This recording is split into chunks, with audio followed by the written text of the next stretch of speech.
et bienvenue sur cette chaîne où on va parler d'entrepreneuriat. C'est vraiment une joie pour moi à chaque fois de revenir pour en parler. Et aujourd'hui, j'ai envie de te parler de vente. Mais avant, je souhaite quand même te préciser que mon métier, ma contribution principale, c'est d'être coach pour femmes, pour les femmes qui vivent des difficultés dans leur relation et qui en souffrent dans leur relation de couple.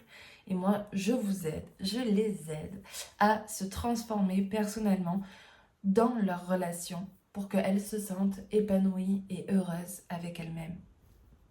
Mais j'avais quand même envie de vous parler et de créer donc une chaîne YouTube pour vous parler des coulisses de l'entrepreneuriat. Parce que certes, je suis coach, j'accompagne ces femmes-là, mais j'ai aussi une autre casquette qui est celle de l'entrepreneuriat. Et par chance, j'ai la possibilité, j'ai eu beaucoup de chance de pouvoir accompagner aussi, grâce à une école, j'accompagne des entrepreneurs qui se lancent dans leur parcours d'entrepreneuriat.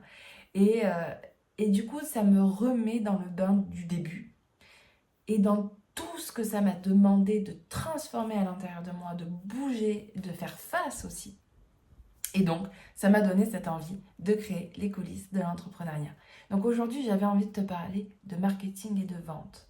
Surtout de vente. Pourquoi? Parce que quand on rentre dans l'entrepreneuriat, quand on crée un business en ligne, même si on veut être coach, thérapeute, on a envie d'accompagner. Énergéticien, voilà, dans le milieu du bien-être. En tout cas, on a envie d'accompagner, on a envie de contribuer, d'apporter notre aide. Clairement. Mais on est aussi entrepreneur. On a aussi cette casquette d'entrepreneur qui est différente en fait et qui va soutenir notre activité principale, qui est même essentielle pour que notre activité principale prenne, fleurisse. Mais beaucoup d'entre nous, surtout au début, hein, quand on se lance, parce qu'après, bon, on a bien compris hein, qu'il fallait faire ça, et que c'était essentiel, et que ça pouvait être bon, que ça pouvait être génial, que ça pouvait être vraiment très épanouissant, pardon, cette fonction-là. Mais au début, on a du mal.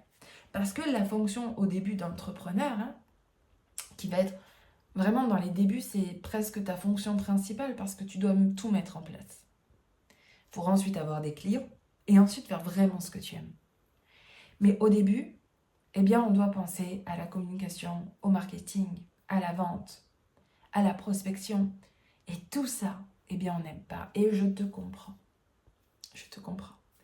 Dis-toi qu'avant, je n'avais jamais touché les réseaux, ou très peu. Enfin, j'étais pas du tout quelqu'un qui était attaché aux réseaux sociaux, ni même à la vente. Et pourtant, j'ai quand même fait un BTS MUC. Donc pour ceux qui ne connaissent pas MUC, c'est Management des unités commerciales. J'ai travaillé dans différents commerces, donc j'ai vendu. J'ai été à la vente, hein, et je n'avais par contre aucune base de communication. Aucune. Mais j'avais tellement envie de devenir coach que j'ai bien compris dès le départ que ça allait faire partie après de mon métier. Mais j'avais vraiment des résistances inconscientes à l'intérieur de moi, notamment une. C'était la peur de vendre. J'avais peur d'être un escroc, d'être presque un gourou, tu vois.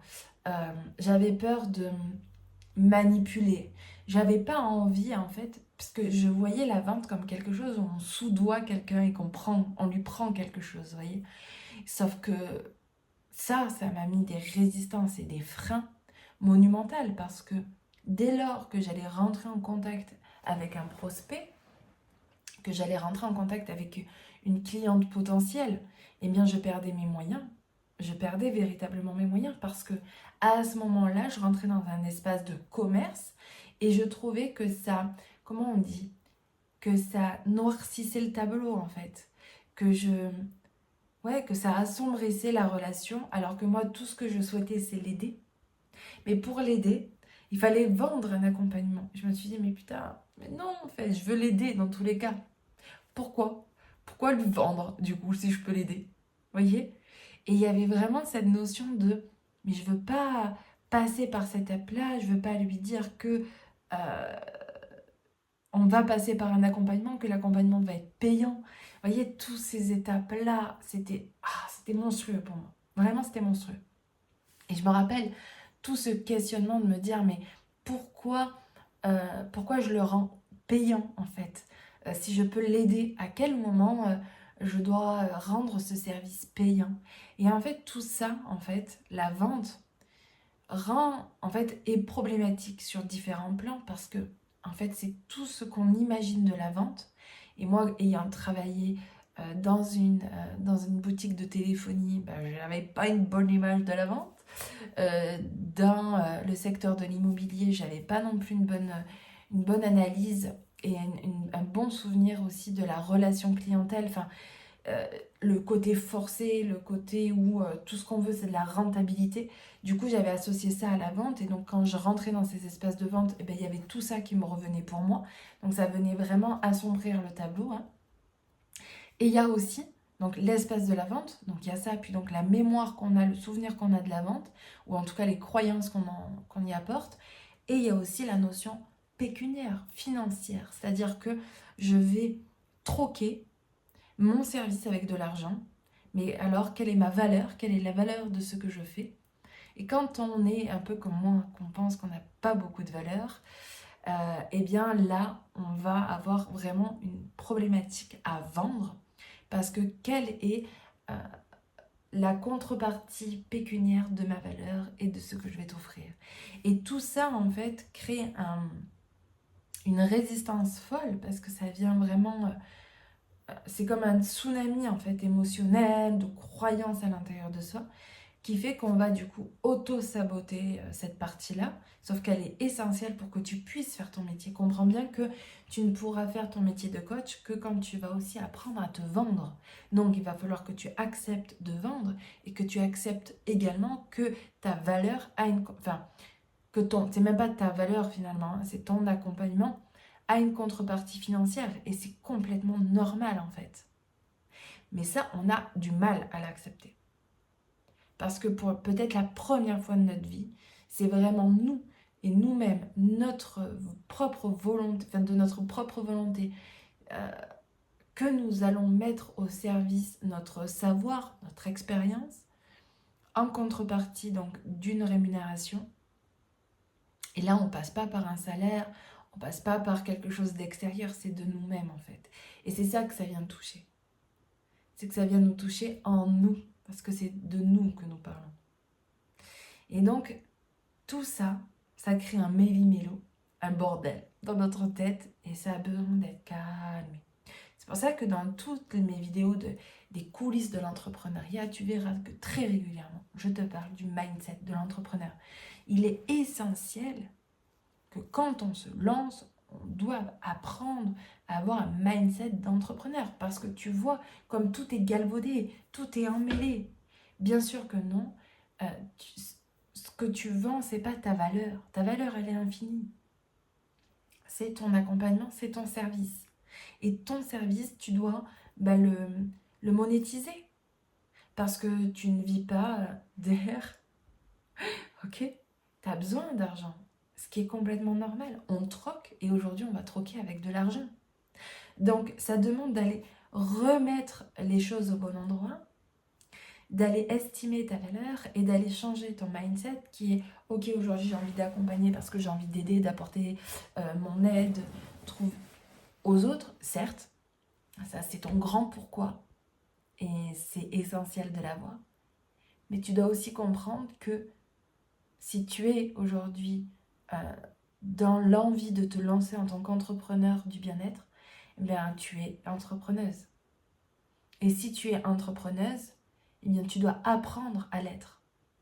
Et ça passe par une vraie gestion émotionnelle, mais aussi de croyance sur tout ce que tu vas assimiler. Si tu penses que la vente, c'est quelque chose de mauvais, je ne vois pas comment tu vas pouvoir vendre du coup un accompagnement.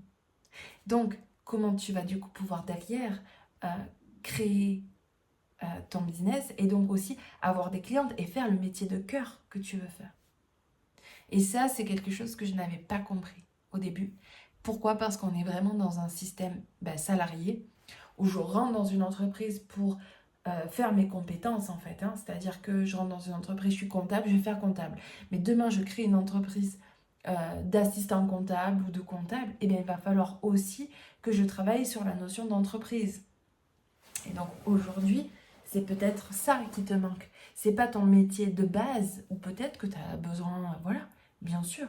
C'est peut-être important pour toi d'aller développer des compétences, mais peut-être que celle que tu as oubliée, c'était la compétence d'entrepreneur.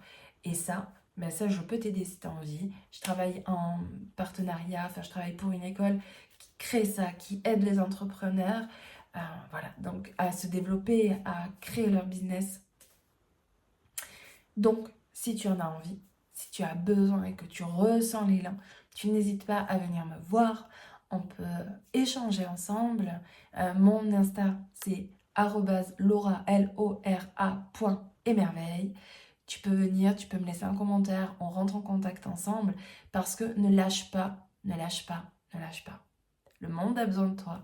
On a besoin de ces artisans de lumière comme Jenna Blossom en parle très bien. Des personnes qui ont envie de contribuer à apporter leur aide au monde. Donc ne lâche pas s'il y a cette partie qui coince pour toi. Parce que je peux t'assurer que je pars de très très loin.